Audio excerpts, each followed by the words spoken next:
말씀에 보시면 하나님께서는 이제 모세에게 이 아바림 산으로 올라가서 거기에서 이제 약속의 땅을 바라보게 하십니다. 앞서서 어떤 일이 있었냐면요, 두 번째 인구조사를 다 마쳤고 또 땅을 분배하는 데 있어서 문제가 있었던 슬로보앗의 딸들의 그 땅의 분배까지도 해결하셔서 이제 땅과 관련된 문제도 다 매짐을 하였습니다. 그런데 이제 가나안 땅에 들어가지 못하고 이 광야에서 죽음을 맞이할 수밖에 없는 모세가 이제 해야 할 일, 염려하는 일이 무엇이었냐? 이제 남은 이스라엘 백성들에게 다음 후계자가 과연 누가 되어야 하는가? 그 이스라엘 백성들을 누가 이끌어야 하는가가 아무래도 모세의 또 염려였고 걱정이었던 것 같습니다. 그래서 아바림산 정상에서 모세를 부르신 여호와께서 이제 그 일을 행하는 장면이 오늘 본문 말씀에 나타나 있습니다. 참고로 말씀드리면 이 아바림산이라는 말씀이 오늘 본문에 등장하는데, 이 아바림산은 넓은 산맥의 개념이고요. 그 산맥의 이제 북쪽 지역이 비스가산이라는 곳으로 칭하고 있고, 또 그 비스가산에서 가장 높은 고지대가 우리가 잘 알고 있는 느보산입니다. 그래서 민수기 신명기 말씀에 보시면 모세가 올라서 바라본 산의 그 명칭이 아바림산, 비스가산 꼭대기, 또 느보산 이렇게 번갈아 가면서 나타나는 이유가 여기에 있습니다. 하나님은 이제 모세가 그 사명을 다 마쳤으니 후계자 여호수아에게 그 권한을 넘기고 또 아론처럼 조상들에게로 다시 돌아갈 것에 대해서 말씀하십니다. 하나님의 말씀대로요, 모세는 이제 이 말씀이 있은 후에 얼마간 활동을 하고 또 모압 광야에서 최후의 그 설교, 최후의 말씀을 선포하고 신명기 34장 말씀에 보시면 느보산에서 죽음을 맞이하게 된다라는 것을 우리는 성경을 통해서 확인할 수가 있습니다. 그리고 하나님께서는 14절 말씀에 보시면 한 번 더 모세가 가나안 땅에 왜 들어가지 못하는가를 이유를 다시 한번 기록하고 있습니다. 앞서 나타났듯이 무리바에서 물을 달라고 외치는 그 백성들의 원망에 못 이겨서 하나님의 명령을 거역하고 하나님의 거룩함을 드러내지 못했기 때문에 모세는 이 가나안 땅에 들어갈 수가 없었던 것입니다. 모세도 분명하게 이 사실을 알았던 것이죠.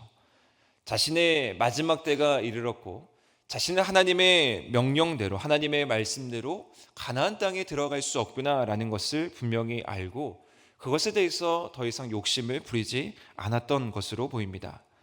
그리고 나서 하나님께 여짜와 이르게 되는 게 오늘 16절, 17절 말씀에 나타나죠. 자신은 이러한 일로 하나님의 말씀대로 들어가지 못하니 나 대신에 이스라엘 백성들을 이끌 후계자를 세워달라라는 말씀입니다. 이때 모세의 고백을 보십시오. 16절 말씀에 여호와 모든 육체의 생명의 하나님이여 라고 고백하고 있는데, 여기서 굳이 모세가 육체의 생명의 하나님이라고 일컫는 이유는 하나님께서 생명을 주신 분도 하나님이시고 또 생명을 거두어 가시는 분도 하나님이시다. 내가 가나안 땅에 들어가는 것도 들어가지 못하는 것도 다 하나님의 뜻 안에 있다. 하나님께서 내가 광야에서 목숨을 다하게 하시는 분이다 라는 그 하나님에 대한 인정하는 태도가 오늘 이 모세의 고백 가운데에서도 우리는 찾아볼 수 있는 것입니다. 그렇게 모세는 여호수아가 온 회중이 보는 앞에서 모든 사람들로 하여금 후계자로 세움받는 것을 두 눈으로 보기를 원했던 것입니다. 왜냐하면요, 17절 말씀에 보시면 그로 하여금 출입하게 한다라는 말씀이 나와 있는데, 그로 하여금 들어가게도 하고 나가게도 한다라는 이 표현은 당시의 왕이나 이 군사 지도자가 군대를 이끌고 성문을 들어오고 성문을 나가는 행위를 오늘 본문에서 이 모세는 염두에 두고 기록하고 있는 것입니다. 후계자였던 여호수아가 들어오고 나가는 그 권위 있는 모습을 통해서 이스라엘 백성들로부터 인정받고 이스라엘 백성들로부터 자기 뒤를 이을 후계자라는 것을 분명하게 보여주고 싶었던 것입니다. 이런 모세의 마음을 하나님께서는 잘 아시고 이 모세의 여쭌에 하나님이 응답하시게 되죠. 18절 말씀인데요. 여호와께서 모세에게 이르시되 눈의 아들 여호수아는 그 안에 영이 머무는 자니. 하나님께서는 이미 여호수아를 준비하셨었죠. 여호수아와 갈렙이 구별된 사람으로 하나님께 인정받았던 사람이었고, 하나님은 영이 머무는 자 여호수아를 모세의 후계자로 일찍이 준비하고 계획하셨습니다. 그리고 그 여호수아뿐 아니라 오늘 제사장 엘르아살도 그 옆에 세워서 하나님께 판결하는 데 있어서 하나님의 뜻을 묻고 그 일을 도와주는 사람으로 이 제사장 엘르아살도 세워주시는 모습을 우리는 본문 말씀 가운데에서 살펴볼 수가 있습니다. 그렇게 모세는 여호와께서 명령하신 대로 여호수아를 데려다가 그 후임자로 세우는 그 절차를 잘 진행하게 되고 잘 마무리하게 되고, 또한 제사장 엘르아살을 더해 주시는 하나님의 그 모습을 보면서 넉넉하게 또 생각지도 않았던 것들을 넘치게 해결해 주시는 하나님의 모습을 오늘 본문 가운데에서 살펴보게 됩니다. 저는 오늘 본문 말씀 가운데에서 더 깊이 묵상하고자 하는 부분은 바로 모세의 심정입니다.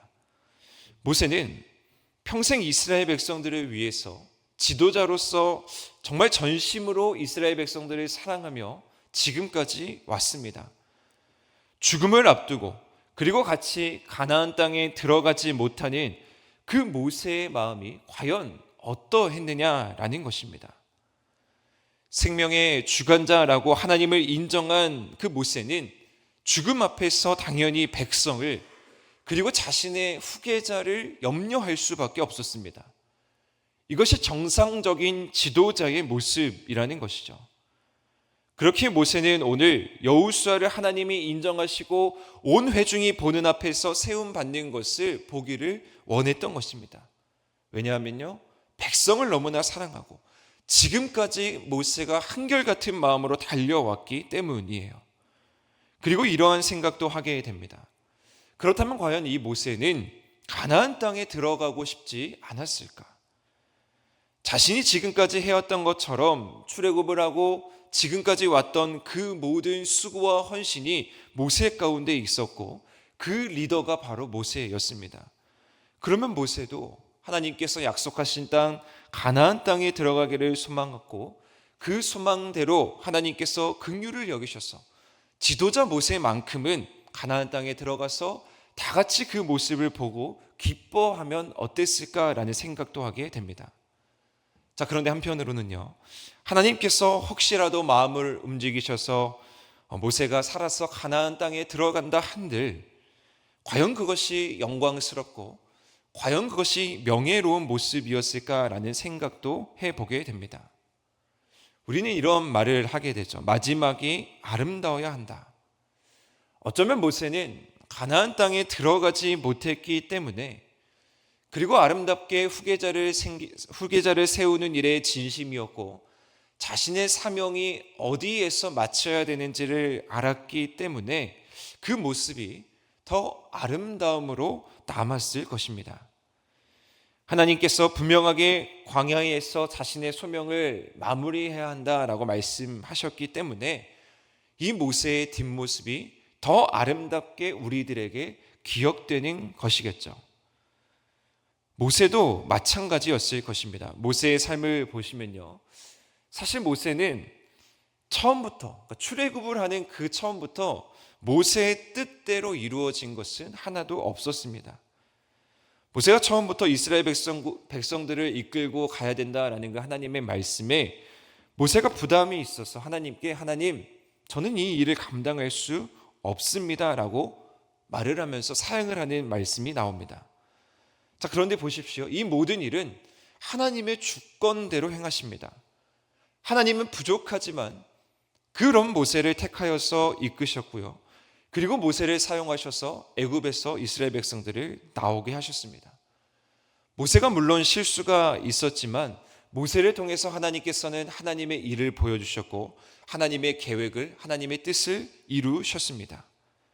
모세의 모습이 더 아름답게 기억될 수 있는 것은 모세라는 사람이 위대해서라기보다 하나님의 그 말씀을 인정하고 하나님의 뜻대로 행하고 하나님의 말씀을 순종하는 자로 모세가 기억되었기 때문에 그것이 더 아름다울 수 있었다라는 것이죠. 오늘 말씀에서 그 모세의 모습에 강조되고 있는 그 말씀을 우리가 살펴볼 수 있는데 22절, 23절 말씀에 보시면 이런 말씀이 반복되고 있습니다. 22절 전반부에 모세가 여호와께서 자기에게 명령한 대신대로 했다라고 기록되어 있고 23절 후반부에는 여호와께서 모세에게 명령하신 대로 하였더라라고 말씀이 기록되고 있습니다. 모세는 여호와께서 명령하신 대로 했고 또 여호와께서 명령하신 대로 마쳤습니다. 모세는 여호와께서 명령하신 대로 순종하는 자였다라는 겁니다. 오늘 이 말씀이 왜 중요하게 오늘 22절, 23절에 여호와께서 명령하신 대로 반복되고 있냐면요. 오늘 비록 광야에는 오늘 가나안 땅에는 들어가지 못하지만 광야에서 여호와의 명령대로 순종했던 이 모세의 모습이 아마 후계자 여호수아에게도 또한 다음 세대 이스라엘 2세대에게도 귀감이 되는 모습이었을 것입니다. 아주 위대해 보이고 그들이 바라봤을 때 아주 거대해 보였던 지도자 모세도 하나님께 순종함으로 하나님의 명령대로 행함으로 자신이 물러가야 할 때를 분명하게 알므로 처음부터 끝까지 철저하게 하나님께 속한 삶을 그 지도자 모세가 살았구나. 자신의 이익을 구한 것이 아니라 공동체를 위해서 백성을 위해서 끝까지 간구하며 순종했던 그 모습, 이제 다음 세대를 이끌어갈 지도자 여호수아가 갖춰야 되는 모습이고 이제 가나안 땅에 들어가서 다음 세대 이스라엘 백성들이 그 땅에서 어떻게 살아가야 하는지 그 모습을 갖춰야 된다라는 것을 모세를 통해서 분명하게 하나님께서는 보여주고 계신 것입니다.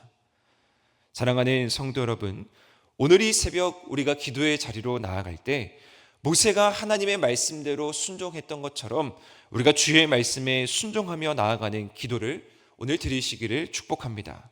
모세는 여호와께 여쭈었습니다. 여호와께 여쭙고 하나님께서는 그 모세의 여쭈에 응답하셨습니다.